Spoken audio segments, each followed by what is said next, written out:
بسم اللہ الرحمن الرحیم۔ سورہ ابراہیم۔ ابراہیم علیہ السلام کے نام سے یہ سورت ہے، یہ ان کی ایک دعا ہے، اور ابراہیم علیہ السلام کا بطور خاص اللہ تعالیٰ نے ذکر کیا ہے کہ انہوں نے یہ دعا کی تھی، تو اسی مناسبت سے اس سورت کا نام سورہ ابراہیم ہے۔ بسم اللہ الرحمن الرحیم۔ الف لام را کتاب انزلناہ الیک۔ یہ کتاب ہم نے آپ کی طرف اس لیے اتاری ہے کہ آپ لوگوں کو تاریکیوں سے نکال کر روشنی کی طرف لائیں، یعنی قرآن جو راہ دکھائے گا اب وہ روشنی ہے، اور اس کے علاوہ جتنی بھی موجود نظریے ہیں وہ سب تاریکیاں ہیں، ظلمات ہیں۔ ان کے مقابلے میں نور جو ہے نا وہ ایک ہے، دیکھ لیجئے سنگولر لفظ ہے، اور اس کے مقابلے میں ظلمات پلورل ہے۔ تو ظلمات کا مطلب ہے بے شمار نظریے ہوں گے، اور ان کے مقابلے میں ایک ہے، وہ ہے نور۔ تو روشنی ایک ہوتی ہے، اور اس کے مقابلے میں جتنے نظریے ہیں وہ سب ظلمات ہیں۔ تو یہ ہے، اس لیے کتاب اتاری جاتی ہے، یعنی ان کے پروردگار کے حکم سے لوگوں کو اس راہ کی طرف لائیں جو غالب اور قابل حمد اللہ تعالی کی راہ ہے۔ اللہ الذی لہ ما فی السماوات و ما فی الارض، وہ اللہ جو آسمان اور زمین کی تمام موجودات کا مالک ہے اور کافروں کے لیے سخت عذاب کی وجہ سے تباہی ہے۔ الذین یستحبون الحیاۃ الدنیا علی الآخرہ، جو آخرت کے مقابلہ میں دنیا کی زندگی کو ترجیح دیتے ہیں، پسند کرتے ہیں، اور اللہ کی راہ سے روکتے ہیں کہ کوئی مسلمان نہ ہو، کوئی رسول اللہ صلی اللہ علیہ وسلم کے ارد گرد نہ جائے، اور اس میں اپنی خواہشوں کے مطابق ٹیڑھ بھی پیدا کرنا چاہتے ہیں کہ ہم چاہتے ہیں دین ایسا ہو، یہ چیزیں ہٹا دی جائیں، یہ مٹا دی جائیں، یہ باتیں نکال دی جائیں، تب مانیں گے۔ اور بھئی اپنے آپ کو سیدھا کرو، یہ نہ کرو کہ قرآن کو سیدھا کرو۔ قرآن ہمیں سیدھا کرنے کے لیے آیا ہے، نہ کہ ہم قرآن مجید کو سیدھا کریں، یہ اللہ کا کلام ہے۔ اولئک فی ضلال مبین، ایسی سوچ رکھنے والے تو یقیناً گمراہی میں دور تک نکل گئے ہیں۔ وما ارسلنا من رسول، ہم نے جو بھی رسول بھیجا ہے اس نے اپنی قوم کی زبان میں ہی پیغام دیا۔ یہ کل سوال بھی تھا، یہ دیکھیے، جو زبان قوم کی تھی رسول کو بھی ویسی زبان میں پیغام دے کے قوم تک وہ پیغام پہنچایا گیا ہے تاکہ وہ سمجھ سکیں، لیبین لہم، تاکہ وہ ان کے لیے ہر بات واضح طور پر بیان کر سکے۔ پھر اللہ جسے چاہتا ہے گمراہ کرتا ہے اور جسے چاہتا ہے ہدایت دے دیتا ہے، اور وہ ہر چیز پر غالب اور حکمت والا ہے۔ پھر بھی لوگ نہیں مانتے، اچھی بھلی بات سمجھ رہے ہوتے ہیں کہ اپنی زبان کی بات ہے، بات بالکل صحیح ہے، لیکن کہتے ہیں نہیں، ہم نہیں مانتے۔ اس کی مثال دیکھیے، وَلَقَدْ أَرْسَلْنَا مُوسَىٰ بِآيَاتِنَا، اور ہم نے موسیٰ علیہ السلام کو اپنے معجزے دے کر بھیجا اور حکم دیا کہ اپنی قوم کو اندھیروں سے نکال کر روشنی میں لاؤ۔ تو آپ کی قوم کون تھی؟ بنو اسرائیل تھی، فرعون تھے، ان سب کی زبان ایک ہی تھی، اور انہیں اللہ تعالیٰ کے ایام سے عبرت دلاؤ۔ ایام کیا ہیں؟ کہ ماضی کے جو واقعات جس میں اللہ تعالیٰ نے مختلف قوموں کو عذاب میں مبتلا کیا اور ان کے وجود تک کو ختم کر دیا، ان کی داستان ہی مٹ گئی، وہ قصہ پارینہ بن گئے۔ ان واقعات میں ہر صبر اور شکر کرنے والے کے لیے بہت سے عبرت کے سامان ہیں، وہ اگر عبرت حاصل کرنا چاہے تو بہت کچھ ہے ان میں۔ وَإِذْ قَالَ مُوسَىٰ لِقَوْمِهِ، اور یاد کیجئے جب موسیٰ علیہ السلام نے اپنی قوم سے کہا، اللہ کے اس احسان کو یاد کرو جو اس نے تم پر کیا تھا، جب اس نے تمہیں فرعونیوں سے نجات دی، وہ تمہیں بہت بری سزا دیتے تھے، تمہارے بیٹوں کو تم مار ڈالتے تھے اور تمہاری عورتوں کو زندہ بچا رکھتے تھے، اور اس میں تمہارے پروردگار کی طرف سے بڑی آزمائش بھی تھی۔ وَإِذْ تَأَذَّنَ رَبُّكُمْ، اور جب بنو اسرائیلیوں تمہارے رب نے اعلان کیا تھا نبیوں کے ذریعے، کتابوں کے ذریعے، اگر تم شکر کرو گے تو تمہیں اور زیادہ دوں گا، اور اگر ناشکری کرو گے تو پھر میرا عذاب بھی بڑا سخت ہے۔ ناشکری پر اللہ ناراض ہوتا ہے، تو ہر حال میں اللہ کا شکر ادا کرنا چاہیے، اور شکر کے کلمات منہ پہ آنے چاہیے۔ نبی صلی اللہ علیہ وسلم جب کوئی چیز یا بات دیکھتے تو فرماتے الحمدللہ الذی بنعمتی تتم الصالحات، اور جب ناپسندیدہ چیز دیکھتے تو فرماتے الحمدللہ علی کل حال۔ تو یہ آپ کا انداز تھا، شکر کے کلمات زبان پہ ہیں، ناشکری نہیں ہے، شکوہ نہیں ہے۔ رسول اللہ صلی اللہ علیہ وسلم نے فرمایا بے شک فساق یعنی فاسق لوگ جہنمی ہیں۔ آپ سے کہا گیا اللہ کے رسول یہ فساق کون ہے؟ آپ نے فرمایا عورتیں ہیں۔ ایک آدمی نے کہا اللہ کے رسول کیا وہ ہماری مائیں، ہماری بہنیں اور ہماری بیویاں نہیں ہیں؟ آپ نے فرمایا کیوں نہیں، لیکن جب ان کو نعمتیں ملتی ہیں تو شکر نہیں کرتی ہیں، اور جب ان کو آزمایا جاتا ہے تو صبر نہیں کرتی۔ یہ عورت کی کمزوری ہے۔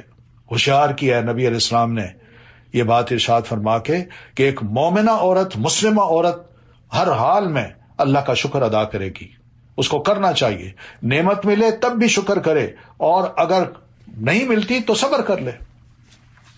وقال موسیٰ، اور موسیٰ علیہ السلام نے تم سے کہا بنو اسرائیلیو، اگر تم اور جو بھی روئے زمین پر موجود ہیں سب کے سب کفر کرو گے تو بھی اللہ تم سب سے بے نیاز ہے، کیونکہ وہ خود اپنی ذات میں محمود ہے، اس کو کوئی ضرورت نہیں۔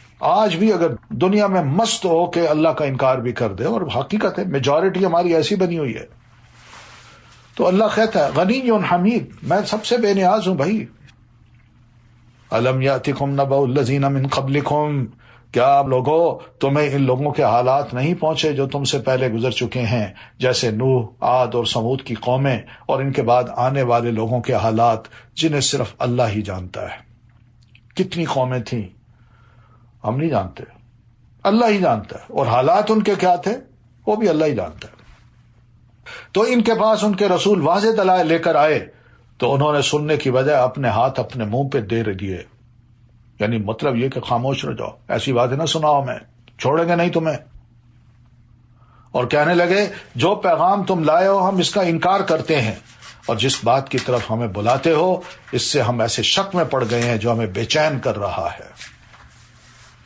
قالت رسلهم، رسولوں نے انہیں کہا، یعنی مختلف قوموں کے ہر رسول نے اپنی اپنی قوم سے کہا، یہ اکٹھا بات کو کر دیا اللہ تعالیٰ نے، کیا اس اللہ کے بارے میں شک ہے جس کی ہم بات کر رہے ہیں، جو آسمان اور زمین کا پیدا کرنے والا ہے، وہ تمہیں بلاتا ہے اپنی طرف کہ تمہارے گناہ معاف کر دے اور ایک معین عرصہ تک تمہیں مزید جینے کی مہلت دے۔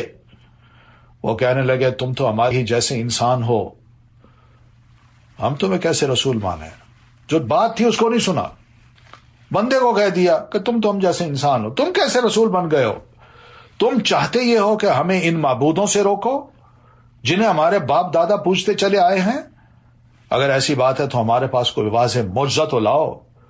قالت لهم رسلهم، رسولوں نے انہیں کہا کہ ٹھیک ہے ہم بھی تمہارے ہی جیسے انسان ہیں، مگر اللہ اپنے بندوں میں سے جس پر چاہتا ہے احسان فرما دیتا ہے، اور یہ ہماری طاقت نہیں کہ اللہ کے حکم کے بغیر کوئی معجزہ تمہیں لا دکھا سکیں۔ وعلی اللہ فلیتوکل المؤمنون، اور ایمان لانے والوں کو تو اللہ ہی پر بھروسہ کرنا چاہیے، تو ہم تو اللہ پر بھروسے کی بات کر رہے ہیں۔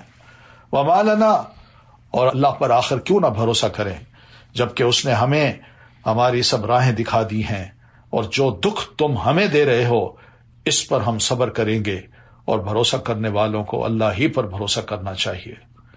تو ان کی تکلیف، ان کی اذیت یا ان کے دکھ یہی تھے، گالیاں دینا، برا بھلا کہنا، انکار کرنا، پروپیگنڈا کرنا، لوگوں کو روکنا، اذیت پہنچانا، دھمکیاں دینا، یہ سب وَلَنَصْبِرَنَّ عَلَىٰ مَا آذَيْتُمُونَا والی بات ہے۔ وقال الذین کفروا لرسلہم، آخر کار کافروں نے اپنے رسول سے کہہ دیا کہ ہم تمہیں اپنے ملک سے نکال دیں گے یا تمہیں واپس ہمارے دین میں آنا ہوگا۔ دیکھیں نا، انڈیا بن گیا ہی، تو مسلمانوں کو کہا جا رہا ہے یا تو ہندو بن جاؤ یا ہمارے علاقے سے نکل جاؤ۔ اور بھائی یہ اللہ کی زمین ہے، آدم علیہ الصلاۃ والتسلیم کے بندوں کی زمین ہے، تو اس سے کون کسی کو نکال سکتا ہے؟ فَأَوْحَىٰ إِلَيْهِمْ رَبُّهُمْ، تب ان کے پروردگار نے ان کی طرف وحی کی کہ ہم ان ظالموں کو یقیناً ہلاک کر دیں گے۔ وَلَنُسْكِنَنَّكُمُ الْأَرْضَ مِن بَعْدِهِمْ، اور ان کے بعد تمہیں اس ملک میں آباد کریں گے۔ بس ذَلِكَ لِمَنْ خَافَ مَقَامِي وَخَافَ وَعِيدِ، یہ آبادی کا انعام اس شخص کے لیے جو میرے سامنے جواب دہی کے لیے کھڑا ہونے سے اور میری وعید سے ڈرتا ہو۔ بس رب کی نافرمانی نہیں کرنی کسی بھی صورت میں، انسانوں کو انسان سمجھنا ہے۔ تو یہ وعدہ ہے اللہ تعالیٰ کا اس کے لیے کہ میں اس کو پھر جنت عطا کروں گا۔ وَاسْتَفْتَحُوا، تو رسولوں نے فتح کی دعا مانگی تھی کہ اللہ ہم دونوں کے درمیان فتح کر دے، جو انکار کرنے والے ہیں اور ہمارے ماننے والے مومن ہیں اور ہم ہیں، یہ چاہتے ہیں کہ ہمیں جدائی ڈال دے، تو اللہ تو ہی اب اس معاملے کو کھول، اور اس کے نتیجے میں ہر جابر اور دشمن ناکام ہو گیا، نامراد ہو گیا۔ نتیجہ یہ نکلا من ورائہ جہنم، یہاں ناکامی کے بعد اس کے لیے جہنم ہوگی، اور پینے کو اسے پیپ کا پانی دیا جائے گا۔ یہ جابر اور متکبر قسم کے لوگوں کے لیے یہ جہنم تیار کی گئی ہے، اور یہ خوراک ان کے لیے ہے۔ یتجرعہ، جسے وہ گھونٹ گھونٹ پیے گا اور اسے بمشکل ہی حلق سے اتار سکے گا، موت اسے ہر طرف سے آئے گی مگر وہ مرے گا نہیں، اور اس سے آگے اور سخت عذاب ہوگا۔ یہ ہے کافر کی موت کا منظر۔ مثل الذین کفروا بربہم، جن لوگوں نے اپنے پروردگار سے کفر کیا، نہیں مانا اس کو، بہت سے خدا بنا لیے۔ اللہ فرماتے ہیں اعمالہم، ان کے جتنے بھی اچھے اعمال ہیں، ان کے اعمال کی مثال اس راہ کسی ہے جسے آندھی کے دن تیز ہوا نے اڑا دیا ہو۔ یعنی وہ راکھ بن جاتے ہیں دنیا میں، تیز آندھی آئے تو وہ اس راکھ کو اڑا کے لے جاتی ہے، اور اس راکھ کو جمع کرنے کے لیے یا سنبھالنے کے لیے لا یقدرون مما کسبوا علی شیء، یہ لوگ اپنے کیے کرائے میں سے کچھ بھی نہ پا سکیں گے۔ یہی پرلے درجہ کی گم گشتگی ہے، ضلالت ہے۔ سوچیں، اللہ کو خوش کرنا ہے یا دنیا میں جو لوگ ہیں جن کو خدا بنا رکھا ہے آپ نے، ان کو خوش کر رہے ہو؟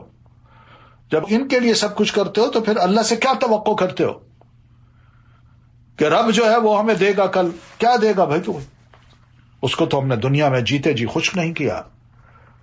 اور جو پیدا کرنے والا ہو، کھلانے والا ہو، رازق ہو، ہم اس کو کچھ نہ سمجھیں، اور جو کچھ بھی نہ کر سکے ان کو وہی مقام دے دیں جو اللہ کا ہے، تو یہ تو اللہ کو ناراض کرنے والی بات ہے۔ الم تری ان اللہ خلق السماوات والارض بالحق، کیا تم دیکھتے نہیں کہ اللہ تعالیٰ نے آسمان اور زمین کو حق کے ساتھ پیدا کیا ہے؟ اگر وہ چاہے تو تمہیں لے جائے اور تمہاری جگہ نئی خلقت لے آئے۔ وما ذلک علی اللہ بعزیز، اور یہ بات اللہ تعالیٰ کے لیے کچھ دشوار نہیں ہے۔ جو پہلے بنا سکتا ہے اس کو دوسری بار بنانے کے لیے کون سی مشکل ہے؟ ایک ڈیزائننگ ہی کرنی ہوتی ہے نا، اور پھر اس کے بعد بار بار وہ چیز بن سکتی ہے، ختم کر کے بھی، توڑ پھوڑ کے بھی دوبارہ بنائی جا سکتی ہے۔ کیا گلاس ٹوٹ جائے ہم اس کو یہ کہتے نہیں اس کو ریسائیکل کیجیے۔ وبرزوا للہ جمیعا، اور جب یہ لوگ اللہ کے سامنے حاضر ہوں گے، کوئی شے ان کی چھپی نہیں ہوگی میدان محشر میں۔ فقال الضعفاء للذین استکبروا، تو کمزور لوگ ان لوگوں سے جو دنیا میں بڑے بنے ہوئے تھے، ان کے فالوورز، ان کے کارکن، کہیں گے ہم تو تمہارے ہی پیچھے لگے ہوئے تھے کہ تم شاید ہمارے لیے کچھ کر سکو، بتاؤ آج آپ اللہ کے عذاب سے بچانے کے لیے ہمارے کچھ کام آ سکتے ہو؟ وہ کہیں گے اگر اللہ ہمیں ہدایت دے دیتا تو ہم تمہیں بھی دے دیتے، ہم خود گمراہ تھے، ہم نے تمہیں بھی گمراہ کیا، اس لیے آج اکٹھے کھڑے یہاں۔ ہمارے بھی یکساں ہے کہ ہم بے صبری کریں یا صبر کریں، بہرحال ہمارے لیے نجات کی اب کوئی جگہ نہیں ہے۔ وقال الشیطان، اور جب تمام امور کا فیصلہ چکا دیا جائے گا تو شیطان کہے گا اپنے انہی شیطان انسانوں سے، اللہ نے تم سے جو وعدہ کیا تھا وہ سچا تھا، مان لو جنت دوں گا، نہیں مانو گے تو سزا دوں گا۔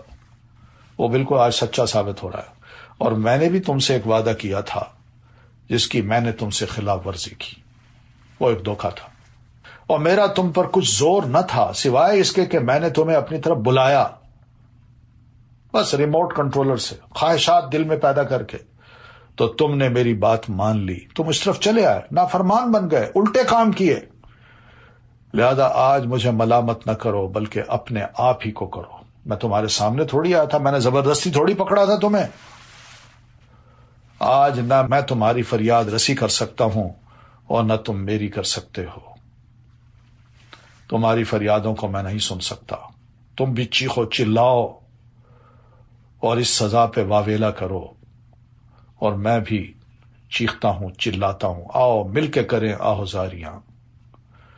اس سے پہلے جو تم مجھے اللہ کا شریک بناتے رہے ہو میں اس کا انکار کرتا ہوں، میں تھا ہی نہیں، تم شیطان کی پوجا کر رہے تھے، اللہ کی نہیں کر رہے تھے۔ وہ سب جو کام کر رہے تھے وہ غلط تھے، صرف اللہ کی عبادت کرنی چاہیے تھی. تو جو کچھ میں نے تم سے کرایا میں کہتا ہوں کہ میں نے غلط کرایا اور میں اس کا انکار کرتا ہوں کہ میں صحیح تھا. ایسے ظالموں کے لیے یقیناً دردناک عذاب ہے. سوچئے قیامت کے روز ساری امیدیں ختم، اور یہ ابلیس کی جو باتیں ہیں یہ تقریر ہوگی اس کی جہنمیوں کے آگے. اور اس تقریر میں آپ دیکھیے کیا ہو رہا ہے، انہیں مزید غم میں مبتلا کر رہا ہے. انہیں بتا رہا ہے کہ تم نے میرا کہنا مان کے اپنے آپ کو اور خسارے میں ڈالا، اور پھر اس تقریر میں ان کی حسرت میں اور زیادہ اضافہ کر رہا ہے. وَأُدْخِلَ الَّذِينَ آمَنُوا وَعَمِلُوا الصَّالِحَاتِ، جو لوگ ایمان لائے اور نیک عمل کرتے رہے انہیں ایسے باغوں میں داخل کیا جائے گا جن میں نہریں بہہ رہی ہیں، وہ اللہ کے حکم سے ان میں ہمیشہ رہیں گے. وہاں ان کی دعائے ملاقات سلام ہوگی، سلام سلام سلام، اور ملاقات کریں گے، یہ دعائیں دیں گے. الم ترا، انسان کیا تو دیکھتا نہیں کہ اللہ تعالیٰ نے کلمہ طیبہ یعنی توحید، اشہد ان لا الہ الا اللہ وحدہ لا شریک لہ واشہد ان محمدا عبدہ ورسولہ، اس کی کیسی عمدہ مثال بیان کی ہے، جیسے وہ ایک پاکیزہ درخت ہو جس کی جڑ زمین میں خوب جمی ہوئی ہے اور شاخیں آسمان سے باتیں کر رہی ہیں. تو یہ کلمہ طیبہ سے مراد توحید کا یہی کلمہ ہے، اشہد ان لا الہ الا اللہ. یہ ایک درخت کی مانند ہے، اور پھر اس کی شاخیں یہ اس کے اعمال ہیں جس پر ہر وقت لگنے والے پھل ہیں، اور بڑے اچھے پھل ہیں. پھر یہ شاخیں سایہ دار ہیں. تو نبی علیہ الصلوۃ والتسلیم نے طیب درخت سے مراد کھجور کا درخت لیا ہے. آپ نے فرمایا ہی النخلہ، کہ یہ کھجور کا درخت ہے. تو مومن کی مثال بھی کھجور کے درخت کی مانند ہے، جو ہر وقت سرسبز رہتا ہے، جس کے پتے نہ گرتے ہیں نہ جھڑتے ہیں. تو یہ آپ نے سوال بھی کیا، تو نبی علیہ الصلوۃ والتسلیم نے اس کا جواب یہی دیا کہ یہ کھجور کا درخت ہے. تو درخت سے تشبیہ دینے کی وجہ یہی ہے کہ ایمان کو درخت کے ساتھ مثال دینے کی حکمت یہی بتائی علماء نے کہ درخت اس وقت تک درخت نہیں بنتا جب تک کہ اس میں تین چیزیں نہ پائی جائیں. ایک مضبوط جڑ ہو، سیدھا کھڑا ہونے والا تنا ہو، اور اس کی شاخیں بلند ہوں اور پھلدار ہو. اسی طرح ایمان بھی تین چیزوں کے بغیر مکمل نہیں ہوتا: دل کی تصدیق، زبان سے اقرار، اور جسم کے ساتھ یعنی لمبز کے ساتھ اس پر عمل کرنا. یہ ہے، یہ دونوں چیزیں آپس میں ملتی جلتی ہیں، یعنی مومن اور کھجور کا درخت. تؤتی اکلہا کل حین باذن ربہا، وہ اپنے پروردگار کے حکم سے ہر آن پھل دے رہا ہے. اللہ لوگوں کے لیے مثالیں اس لیے بیان کرتا ہے کہ وہ سبق حاصل کریں. تو یہ مومن کے اعمال جو ہے نا، وہ ہر وقت جو نکل رہے ہیں اس کی ذات سے دن رات، وہ سب کے سب اوپر قبولیت کے لیے چلے جاتے ہیں. وَمَثَلُ كَلِمَةٍ خَبِيثَةٍ كَشَجَرَةٍ خَبِيثَةٍ، اور گندا کلمہ یعنی شرک والا، وہ کہتا ہے اللہ تو ہے، تیرے ساتھ اور بھی ہے، تو یہ گندا کلمہ ہے. اس کی مثال ایک خراب درخت کی سی ہے جسے زمین کی سطح سے اکھاڑ پھینکا جائے اور اسے کچھ استحکام حاصل نہ ہو. یثبت اللہ الذین آمنوا، تو اب ان کلمات میں کون لوگ ہیں جو ثابت قدم رہتے ہیں؟ جو لوگ ایمان لائے انہیں اللہ قول ثابت یعنی کلمہ طیبہ سے دنیا کی زندگی میں بھی ثابت قدم رکھتا ہے اور آخرت میں بھی رکھے گا. آخرت سے مراد یہاں مرتے وقت اور قبر کی جو زندگی ہے اس میں بھی جب سوال جواب ہوں گے، وہاں بھی یہ کہیں گے اشہد ان لا الہ الا اللہ، میں ایک اللہ کو ماننے والا ہوں. من ربک، وہ کہے گا ربی اللہ. ما دینک، وہ کہے گا دینی الاسلام. یہ ثابت قدمی ہے. اور کون ہے وہ جو تمہارے درمیان آیا تھا؟ وہ کہے گا رسول اللہ، وہ اللہ کے رسول تھے. وَيُضِلُّ اللَّهُ الظَّالِمِينَ، اور جو ظالم ہیں انہیں اللہ بھٹکا دیتا ہے. دنیا میں بھی، مرتے وقت بھی اور قبر میں بھی ہائے بائے کریں گے، اور اللہ وہی کرتا ہے جو چاہتا ہے. تو قبر میں مومن کا حال کیسا ہوتا ہے اور غیر مومن کا حال کیسا ہوتا ہے، یہ سب نبی علیہ الصلوۃ والتسلیم نے احادیث میں بیان فرما دیا ہے. لیکن قرآن مجید میں بھی ہم پڑھیں گے انشاءاللہ، پڑھا بھی ہے، کچھ آگے بھی آ رہا ہے. الم تر الی الذین بدلوا نعمت اللہ کفرا، کیا آپ نے ان لوگوں کی حالت پر غور نہیں کیا جنہوں نے اللہ کی نعمت یعنی ایمان کو کفر سے بدل ڈالا؟ یہ مکی لوگوں کا حال بتایا. نبی آئے تھے، ایمان لے آتے، اس نعمت کو چھوڑ دیا، انکار کر دیا، کفر قبول کر لیا اور اپنی قوم کو ہلاکت کے گھر جا اتارا. خود بھی نہ گئے مسلمان ہوئے، قوم کو بھی کہا مسلمان نہ ہو. جہنم، جو جہنم ہے جس میں وہ داخل ہوں گے، اور وہ بہت بری قیام گاہ ہے. قصور کیا ان کا؟ ان لوگوں نے وجعلوا للہ اندادا، ان لوگوں نے اللہ کے کئی ہمسر بنا ڈالے تھے. یعنی خانہ کعبہ میں 360 بت جو ہے نا وہ کھڑے کیے ہوئے ہیں، اور گھر گھر میں بھی رکھے ہوئے ہیں، تاکہ لوگوں کو اس کی راہ سے بھٹکا دیں. یعنی اللہ کی طرف نہ آئے، کوئی اللہ کے بندے نہ بنے، ہمارے بندے بنے اور ان بے جان بتوں کے بندے بن جائیں. یہ بندے بننے کا کیا مطلب ہے؟ ان کی عبادت کریں، ان کی لیے نذرانے دیں، انہی کا طواف کریں، انہی کو سجدے کریں، انہی سے مانگیں، انہی کو رازق سمجھیں، کچھ دیں پھر وہ بھی دیں گے. تو اللہ فرماتے ہیں قل تمتعوا، آپ ان سے کہیے مزے اڑا لو، یہ چند دن کی زندگی ہے، آخر تمہیں دوزخ کی طرف ہی لوٹنا ہے. قل لعبادی الذین آمنوا، اللہ کے نبی میرے ان بندوں کو جو ایمان لائے ہیں یہ بھی کہہ دیجئے کہ وہ نماز قائم کریں. ایمان کے ساتھ نماز قائم کرنی ہے، یہ نہیں کہ میں مومن ہوں نماز پڑھتا نہیں ہوں. یہ نجات کے لیے بڑا ضروری ہے. ایک کام یہ کریں وَيُنْفِقُوا مِمَّا رَزَقْنَاهُمْ سِرًّا وَعَلَانِيَةً، اور جو کچھ ہم نے انہیں دے رکھا ہے اس میں سے پوشیدہ اور علانیہ خرچ بھی کیا کریں، قبل اس کے کہ وہ دن آ جائے جس میں نہ خرید و فروخت ہوگی اور نہ دوستی کام آئے گی. یہی جو خرچ کیا ہوگا وہاں وہ کام آئے گا، نمازیں پڑھی ہوں گی وہی کام آئیں گی. اللہ الذی خلق السماوات والارض، اللہ وہ ہے جس نے آسمان اور زمین کو پیدا کیا اور آسمان سے پانی برسایا، پھر اس پانی سے تمہارے کھانے کو پھل پیدا کیے، نیز تمہارے لیے کشتی کو مسخر کیا کہ اس کے حکم سے سمندر میں رواں دواں ہوتی ہے، اور دریاؤں کو بھی تمہارے لیے مسخر کر دیا. یہ اللہ کے کام ہے. ورنہ سوئی کو دیکھیے آپ پانی میں ڈالیں وہ ڈوب جاتی ہے. اتنا بڑا جہاز، شپ، جو لاکھوں ٹن سامان اٹھا کے سمندر کے سینے کو، پانی کو چیرتا ہوا آگے بڑھتا چلا جاتا ہے، ڈوبتا نہیں ہے. یہی تو سخر لکم ہے، یہی تو مسخر کرنا ہے اللہ تعالیٰ کا. وَسَخَّرَ لَكُمُ الشَّمْسَ وَالْقَمَرَ دَائِبَيْنِ، اور تمہاری خاطر سورج اور چاند کو کام پر لگا دیا جو لگاتار چل رہے ہیں، اور رات اور دن کو بھی تمہاری خاطر کام پر لگا دیا. وَآتَاكُم مِّن كُلِّ مَا سَأَلْتُمُوهُ، اور جو کچھ بھی تم نے اللہ سے مانگا وہ اس نے تمہیں دے دیا. بلکہ حقیقت یہ ہم نے مانگا ہی نہیں، اللہ نے وہ کچھ بھی دے رکھا ہے. لیکن یہ ہوتا ہے دل میں جو خواہش آتی ہے مجھے یہ ضرورت ہے، کیا وہ موجود نہیں مل جاتی؟ مارکیٹ میں مل نہیں جاتی وہ چیزیں؟ یہ ہے وہ چیز. اور اگر اللہ کی نعمتیں گننا چاہو تو کبھی ان کا حساب نہ رکھ سکو گے. مطلب میں اب بیٹھا ہوں، سانس بھی لے رہا ہوں، نکال بھی رہا ہوں، یہ نعمت ہے. دن بھر کے جو سانسیں ہیں اگر میں ان کا بدلہ بھی یا ان کا بھی شکر اللہ کا ادا کرنا چاہوں تو میں نہیں کر سکتا. تو کچھ تو کرتے رہیں، ساری زندگی اللہ کا شکر ادا کرتے رہیں، تب بھی تھوڑا ہے. ان الانسان لظلوم کفار، انسان تو ہے ہی بے انصاف اور ناشکرا. وَإِذْ قَالَ ابراہیم، اور یاد کرو جب ابراہیم علیہ السلام نے دعا کی تھی، اے میرے پروردگار اس شہر یعنی مکہ کو پرامن بنا دے، اور مجھے بھی اور میری اولاد کو بھی اس بات سے بچائے رکھنا کہ ہم بتوں کی پوجا کریں. دیکھیے مکی لوگوں کو کہا جا رہا ہے تمہارے باپ دادا ابراہیم علیہ السلام نے تو اس خانہ کعبہ کو بنایا، اس وقت یہ دعا کی تھی، اور تم ان کی اولاد ہو کہ انہی بتوں کو اس جگہ فکس کر چکے ہو. رب انہن اضللن کثیرا من الناس، یہ ابراہیم نے یہ بھی کہا تھا پروردگار ان معبودوں نے تو بہت سے لوگوں کو گمراہ کر دیا، لہذا جس نے میری پیروی کی وہ یقیناً میرا ہے، اور جس نے میری نافرمانی کی سو تو معاف کرنے والا اور رحم کرنے والا ہے. یہ انبیاء کا اخلاق ہے، وہ نافرمان کے لیے بد دعا نہیں کرتے، لیکن پھر بھی یہ کہتے ہیں، ان کے حق میں دعائیں کرتے ہیں. ربنا انی اسکنت من ذریتی، اے ہمارے پروردگار میں نے اپنی اولاد کے ایک حصے کو تیرے قابل احترام گھر کے پاس ایسے میدان میں لا بسایا ہے جہاں کوئی کھیتی نہیں، تاکہ وہ نماز قائم کریں. یہ ہے فائدہ.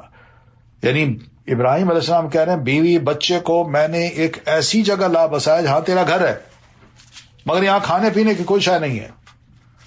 اور مقصد کیا ہے کہ اس یہاں رہتے ہوئے کم از کم تیری عبادت کر سکیں، نماز پڑھ سکیں اس مسجد میں. کیا مومن کا ویژن ہوتا ہے، کس طرح وہ اپنے بارے میں نہیں بلکہ اپنی اولاد کے بارے میں بھی سوچتا ہے کہ ان کا اسلام باقی رہے، اور اس کے لیے وہ ضروری سمجھتے ہیں کہ مسجد کے پاس گھر ہو ہمارا، تاکہ ہمارے بچے اور ہم خود نماز قائم کر سکیں۔ پروردگار فَجْعَلْ أَفْئِدَةً مِّنَ النَّاسِ تَهْوِي إِلَيْهِمْ، بعض لوگوں کے دلوں کو ان کی طرف مائل کر دے، یعنی مکی لوگوں کی طرف، میری اولاد کی طرف، اور انہیں کھانے کو پھل مہیا فرما، توقع ہے کہ یہ شکر گزار رہیں گے۔ ربنا، ان کی دعاؤں میں ایک دعا یہ بھی تھی، مولا ہم جو کچھ چھپاتے ہیں یا ظاہر کرتے ہیں تو سب کچھ جانتا ہے۔ یہ ان کا ایمان تھا، تم بہت کچھ چھپاتے ہو اپنے خداؤں سے، اور یہ بھی سمجھتے ہو اللہ بھی نہیں جانتا، مگر تمہارے بابا ابراہیم علیہ السلام کا یہ عقیدہ تھا، زمین و آسمان میں کوئی چیز ایسی نہیں جو اللہ سے چھپی ہوئی ہو۔ الحمدللہ الذی وہب لی، اس اللہ کا شکر ہے جس نے مجھے بڑھاپے میں اسماعیل اور اسحاق عطا کیے، بلا شبہ میرا پروردگار دعا سنتا ہے۔ یعنی بڑھاپے میں نے دعائیں کی، اللہ نے مجھے یہ اولاد دے دی، تو اللہ تو بڑھاپے میں بھی چاہے تو خشک درخت کو پھل بھی دے سکتا ہے۔ رب اجعلنی مقیم الصلاۃ، پروردگار مجھے بھی اور میری اولاد کو بھی نماز قائم رکھنے والا بنا، پروردگار میری یہ دعا قبول فرما۔ دیکھیے کتنی اہم دعا ہے، کتنی فکر ہے کہ مجھے بھی نماز کا قائم کرنے والا، میری اولاد کو بھی۔ اس لیے تو آپ فرماتے ہیں کہ اپنی اولاد کو، بچے جب 7 سال کے ہو جائیں تو ان کو کہا کرو نماز پڑھو، اور جب بڑے ہو جائیں 2 سال بعد تو ان کو کہو نماز پڑھو، اور نہ پڑھیں تو مارو ان کو۔ یعنی مارنے کا مطلب یہ نہیں ہے کہ خدا نہ خواستہ اتنا شدید مارو، ہلکا پھلکا بچے کو ڈر ہو کہ اوہ نماز نہ پڑھی تو ابا ناراض ہوں گے۔ آج تو نافرمانی پر گلے لگایا جاتا ہے۔ ربنا اغفر لی ولوالدی، پروردگار مجھے، میرے والدین اور جملہ مومنوں کو اس دن معاف فرمانا جب حساب لیا جائے گا۔ یہ دعا تھی ان کی۔ اب جو کچھ بھی نبی علیہ السلام کے ساتھ مکہ میں ہو رہا تھا اور مکی لوگ کر رہے تھے، اللہ فرماتے ہیں وَلَا تَحْسَبَنَّ اللَّهَ غَافِلًا، مومنو یہ کبھی بھی خیال نہ کرنا کہ ظالم جو کچھ کر رہے ہیں اللہ ان سے بے خبر ہے۔ وہ تو انہیں اس دن کے لیے مہلت دے رہا ہے جس دن نگاہیں پھٹی کی پھٹی رہ جائیں گی۔ اس وقت وہ یوں اپنے سر اٹھائے اور سامنے نظریں جمائے دوڑے جا رہے ہوں گے کہ ان کی نگاہیں ان کی اپنی طرف بھی نہ مڑ سکیں گی، اور دل گھبراہٹ کی وجہ سے اڑے جا رہے ہوں گے۔ یہ جہنم کی ہولناکی ہوگی، آنکھ بھی نہ دیکھ سکے گی، شدید گھبراہٹ کی کیفیت ہوگی۔ وانذر الناس، اے اللہ کے نبی آپ لوگوں کو اس دن سے ڈرائیے جب عذاب انہیں آ لے گا، تو اس دن ظالم کہے گا ہمارے پروردگار ہمیں تھوڑی سی مدت اور مہلت دے دے، ہم تیری دعوت قبول کریں گے اور تیرے رسولوں کی پیروی کریں گے، ابھی ڈرا دیجئے، کل کو یہ لفظ کہنا انہوں نے تو ابھی مان لیں۔ اللہ تعالیٰ اس وقت پھر ان کے اس بات کو سننے کے بعد انہیں جواب دے گا، اولم تکونوا اقسمتم من قبل ما لکم من زوال، کیا تم وہی لوگ نہیں ہو جو اس سے پہلے یہ قسمیں کھایا کرتے تھے کہ تمہیں کبھی زوال آئے گا ہی نہیں؟ وہ کہاں گئی طاقتیں تمہاری، کہاں گئے جتھے، کہاں حکومتیں؟ آج تو بالکل کمزور ہو گئے، زوال آ گیا نا، بے بس ہو، دیکھ رہے ہوگا نا کہ اب تمہیں پکڑ کے تمہارے ساتھ کیا معاملہ ہونا ہے۔ وَسَكَنْتُمْ فِي مَسَاكِنِ الَّذِينَ ظَلَمُوا أَنفُسَهُمْ، حالانکہ تم ایسے لوگوں کی بستیوں میں آباد ہوئے تھے جنہوں نے اپنے آپ پر ظلم کیا تھا۔ تمہیں تو ان سے عبرت حاصل کرنی چاہیے تھی کہ ہم سے پہلے یہاں رہے ہیں لوگ، ان کو اللہ نے تباہ و برباد کیا، ان کی جگہ ہم آئے تو ہم کیسے آئے ہیں، کیوں آئے ہیں، مقصد کیا ہے، کیسے جینا ہے، انہی کی طرح یا جانوروں کی طرح یا بطور ایک مومن کے جینا ہے۔ اور تم پر یہ بھی واضح ہو چکا تھا کہ ان سے ہم نے کیا سلوک کیا تھا، یہ تمہیں پتا تھا، اور تمہارے لیے ان کی مثالیں بھی بیان کر دی تھی۔ وَقَدْ مَكَرُوا مَكْرَهُمْ، ان لوگوں نے حق کے خلاف خوب چالیں چلیں، وَعِنْدَ اللَّهِ مَكْرُهُمْ، حالانکہ ان کی چالوں کا توڑ اللہ کے پاس موجود تھا۔ وَإِنْ كَانَ مَكْرُهُمْ لِتَزُولَ مِنْهُ الْجِبَالُ، اگرچہ ان کی چالیں ایسی خطرناک تھیں کہ ان سے پہاڑ بھی ٹل جائیں، لیکن ناکام ہوئے۔ وہ کہاں ہے؟ وہ انجام بھی خراب کیا انہوں نے. فلا تحسبن اللہ مخلف وعدہ رسولہ، اللہ کے نبی یہ کبھی خیال نہ کرنا کہ اللہ نے اپنے رسولوں سے جو وعدہ کیا ہے وہ اسے پورا نہ کرے گا. اللہ یقیناً سب پر غالب اور انتقام لینے پر قادر ہے.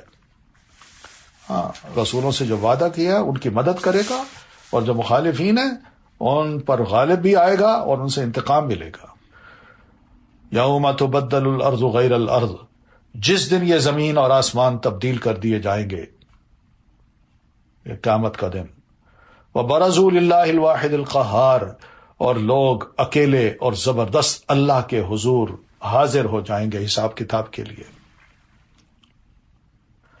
یہ کیا ہے؟ یوم تبدل الارض غیر الارض. ام المومنین سیدہ عائشہ نے یہ سوال کیا تھا آپ صلی اللہ علیہ وسلم سے کہ یہ کیا ہے یوم تبدل الارض غیر الارض والسماوات، کہ جب زمین و آسمان ہی بدل دیے جائیں گے تو ہم انسان کہاں ہوں گے؟ بڑا سیاںہ سوال ہے. تو لوگ کہاں ہوں گے اس دن اللہ کے رسول؟ فقال، تو نبی علیہ السلام نے فرمایا علی الصراط، وہ پل صراط پر ہوں گے. اور پل صراط پر بھی جو بھی ہوگا، سوچئے تلوار کی دھاری سے بھی پتلا وہ پل ہے، کون ہمت کرے گا وہاں کھڑے ہو کے اس کو برداشت کرنے کی. وَتَرَى الْمُجْرِمِينَ يَوْمَئِذٍ مُقَرَّنِينَ فِي الْأَصْفَادِ، اور اس دن آپ مجرموں کو زنجیروں میں جکڑا ہوا دیکھیں گے. سَرَابِيلُهُمْ مِنْ قَطِرَانٍ، ان کے لباس تارکول کے ہوں گے اور آگ ان کے چہروں کو ڈھانک رہی ہوگی. نبی صلی اللہ علیہ وسلم فرماتے ہیں بعض لوگ دوسرے عذاب کے ساتھ ساتھ ٹخنوں تک آگ میں ڈوبے ہوئے ہوں گے، بعض لوگ دوسرے عذاب کے ساتھ ساتھ ناک کی ابھری ہوئی ہڈی والے حصے تک آگ میں ڈوبے ہوئے ہوں گے، بعض لوگ دوسرے عذاب کے ساتھ ساتھ سینے تک آگ میں ڈوبے ہوئے ہوں گے، اور بعض لوگ دوسرے عذاب کے ساتھ ساتھ پورے کے پورے آگ میں ڈوبے ہوئے ہوں گے. یہ ہے وَتَغْشَى وُجُوهَهُمُ النَّارُ لِيَجْزِيَ اللَّهُ كُلَّ نَفْسٍ مَا كَسَبَتْ. یہ اس لیے ہوگا کہ اللہ تعالیٰ ہر شخص کو اس کے کیے کا بدلہ دے دے، کیونکہ جو کیا ہے وہاں کچھ نہ کچھ ہونا تو ہے. یہ تو نہیں ہے کہ دنیا میں ہمیں بھیجا ہے تو بغیر مقصد کے، اور دنیا ختم کر کے جب آخرت بنائی ہے قیامت کا روز آئے گا تو وہ بھی بغیر مقصد کے ہوگا. کچھ نہ کچھ جو کمایا ہوگا اس کا ریوارڈ تو ملنا چاہیے نا، اس کی تو فکر ہونی چاہیے نا. میں اچھا کروں تو اچھا ملے، برا کروں تو بری سزا ملے. ورنہ انصاف نہیں لگتا یہ کہ میں دنیا میں آیا، میں لوگوں پر ظلم کر کے زیادتیاں کر کے چلا گیا، تو یہ تو ناانصافی ہوئی. کچھ تو ہو مجھ سے پوچھنے والا. ان اللہ سریع الحساب، بلا شبہ اللہ فوراً حساب چکا دینے والا ہے. ھذا بلاغ للناس، یہ قرآن لوگوں تک پہنچانے کی چیز ہے، ہر بندے تک پہنچے. یہ دعوت کے ذریعے، تبلیغ کے ذریعے، تدریس کے ذریعے پہنچانا چاہیے، کتابی صورت میں بھی پہنچانا چاہیے. پڑھیں تو صحیح لوگ. وَلِيُنذَرُوا بِهِ، تاکہ اس کے ذریعے انہیں ڈرایا جائے. کتاب دے کے کہا جائے پڑھو اس کو، اور پڑھ کے سوچو کہ اس میں جو کچھ لکھا ہے کیا وہ حق ہے، اور دوسری بات یہ کیا ایسا نہیں ہو سکتا، اور کیا یہ مجھے ایڈریس نہیں کرتی کتاب. وَلِيَعْلَمُوا، اور اس لیے بھی کہ وہ جان لیں کہ اللہ صرف وہ ایک ہی ہے، کوئی اور معبود نہیں ہوگا جو ان کا حساب کتاب کرے گا. تو دنیا میں بھی اس کو ایک ہی معبود سمجھیں، بس کوئی اور اس کے شریک نہیں ہے. وَلِيَذَّكَّرَ أُولُو الْأَلْبَابِ، اس لیے بھی کہ دانش مند لوگ اس سے سبق حاصل کریں. یہ قرآن اس لیے ہے، عقل مند لوگ جو ہے نا وہ اس سے سبق حاصل کریں، نہ کہ اس کو سبق دے. تو یہ ہے ہمارا آج کا پارہ، الحمدللہ یہ بھی مکمل ہوا. کل انشاءاللہ ہم سورۃ الحجر سے شروع کریں گے. سبحانک اللہم و بحمدک، اشہد ان لا الہ الا انت، استغفرک و اتوب الیک.